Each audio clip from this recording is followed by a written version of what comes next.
Good evening and welcome to another edition of Mic'd Up. The college football season is coming to a close, but that doesn't mean the storylines are slowing down. To discuss, we're bringing in Cody Junot, the sideline reporter for UL football and COO at collegead.com. Cody, thanks so much for joining us.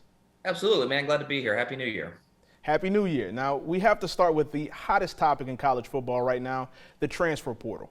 It seems like every day a new big name enters across college football. The Cajuns have not been excluded from that process, with all Sun Belt guys like running back Montrell Johnson and cornerback Mekhi Garner entering the portal. What has been your thoughts on the portal, especially at UL? Well, I think, the portal has kind of hit a little closer to home this season for Cajun fans than it ever has in the past. Well, I think, the portal has kind of hit a little closer to home this season for Cajun fans than it ever has in the past. And to be fair, it's also a new phenomenon within all of college athletics, right? The one-time transfer that now allows student athletes to leave an institution and become immediately eligible without having to sit out a year. And so that has created a frenzy, so to say, where, quite frankly, coaches are still having to recruit players already on their rosters. And so, I think the thing that has caught the ire of Cajun fans here is certainly Billy Napier now down at the University of Florida. There's been a couple of Cajuns who have followed Coach Napier, but I think the reality of the situation, Seth, is that this is college athletics in 2022. Let's not forget we saw the Sun Belt Conference basketball freshman of the year Malik Wilson play 1 year at Louisiana, and now he's in the Big 12 at Texas Tech, right? A Final Four type program. And so this is nothing new, I think, for Cajun fans. It's just hitting a little closer to home, given, the coaching change and where some of these student athletes are going. But this is just something that everybody across the board, and I think particularly the group of five levels, having to deal with, where, like I said, you're having to constantly recruit your own roster to make sure that they stay put.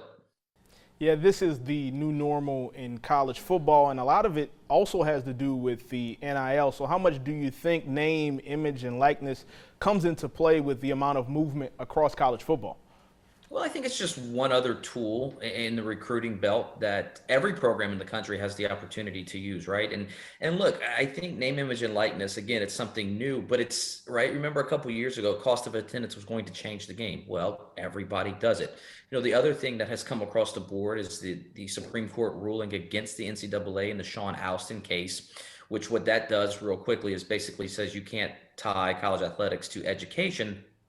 And so now there's basically up to $6,000 that which institutions can offer as academic incentives and rewards. So that's another thing that's going to drive, I think, some of these changes.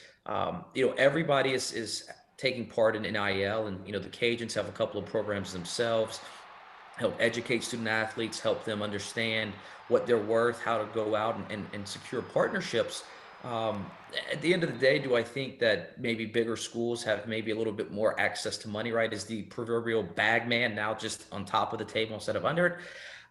That's hard to say. I think we can probably all imagine that it probably is, but I think again that's just another new reality in college athletics. So while I do think name, image, and likeness is playing a part in at least some folks opting to move on. Caleb Williams at Oklahoma is not jumping into the portal because of name, image, and likeness. So yes and no. I know it's kind of a wishy-washy answer, but again, you combine that with cost of attendance, the Alston ruling. There are a number of ways in which, institutions can get creative to maybe help attract student athletes to campus. Now, when it comes to UL, with some of the players that have decided to transfer, we mentioned Johnson, Gardner, also offensive lineman Osiris Torrance. Who do you think is the biggest loss for the Cajuns? Yeah, I mean, I think for me, right, I think, Montrell Johnson's probably going to grab the headlines and potentially Mekhi Gardner as well. A big, long, lengthy defensive back. But for me, I think that, at least of what we know now, the biggest impact is Osiris Torrance, right? I think he's ranked the number 3 prospect according to 247 Sports in the transfer portal. That's of every student athlete, regardless of level. So Power 5, Group of 5, FCS, they have him rated as the 3rd best player in that portal. So when you look at that in what it means, look, there's no doubt. I think that that's the biggest loss. Now, what the Cajuns have done is they've continued to recruit well. And, another guy that left was Cameron Waits, a big 6'8", 370 pounder, probably considered more of a project, but another big body that you thought maybe the Cajuns would be able to shape in to another stout offensive lineman. But the thing that Louisiana has done, really well under Billy Napier's tenure in the 4 years he was here, was the Cajuns played a ton of people. They practiced a ton of people. So there are reps, and yes, you're losing seniors as well as transfers. But I think that the job that they've done recruiting, right? Cajuns having the top recruiting class in the Sun Belt Conference for the past 3 years. There's some depth there that maybe we're just not familiar with the names yet. That we'll see this spring, and again, look for Coach Michael Desormeaux to maybe use the portal himself, right? So it's not a one-way transaction, but I think the biggest loss, no doubt, is going to come up front. You mentioned it. Even with some of those guys transferring out, the cupboard is certainly not bare at UL. And you mentioned as well how the transfer portal can aid the Cajuns. Just how much do you think they can use the portal, and how much has it helped them as they move forward? Yeah, well, I think when you go into the portal, right, the understanding is it's kind of almost the old school recruiting tactic of going junior college versus a 4 year, right? You're going to the portal to fill an immediate need.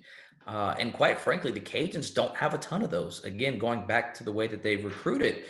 Conversely, on the other hand, guys like Michael Jefferson and John Stevens Jr., Cajuns who played big roles offensively for Louisiana. Guess how they got to UL? Via the transfer portal, right?